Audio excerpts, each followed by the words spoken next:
guys, and welcome back to my channel. So, today I'll be showing you how to make Shrinky Dinks, so let's just get right into this video. So the main thing you're going to need is some shrink plastic.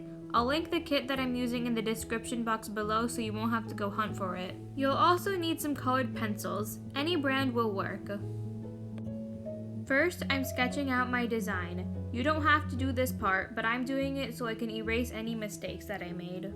Also, make sure to do all this on the rough side. Now I'm going over my lines with a black colored pencil, just to give the outlines a more bolder look. Obviously, you can draw anything you want, but I'm just going to draw a simple cupcake.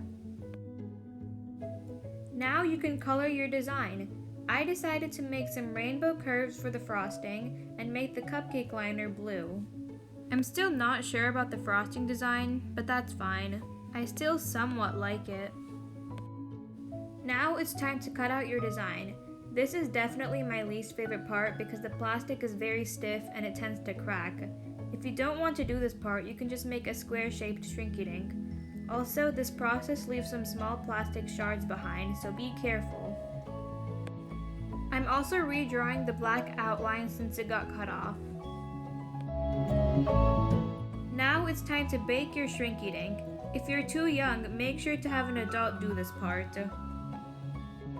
Unfortunately, my oven isn't clear enough to see the shrinking process, but basically what happens is your Shrinky Dink will curl up and shrink and it will turn into a thick plastic piece.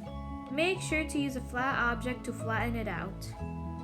Your finished Shrinky Dink will only be 1/3 of the size it was before, and it will also be 9 times thicker. If you want to protect your colored pencil from smudging, put a layer of Mod Podge or glue on top. I decided to stick a magnet on the back so I can stick it onto my fridge.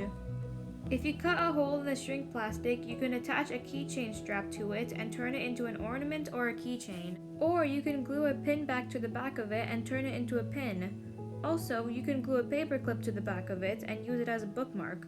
So there are many things you can turn this into. Have fun crafting!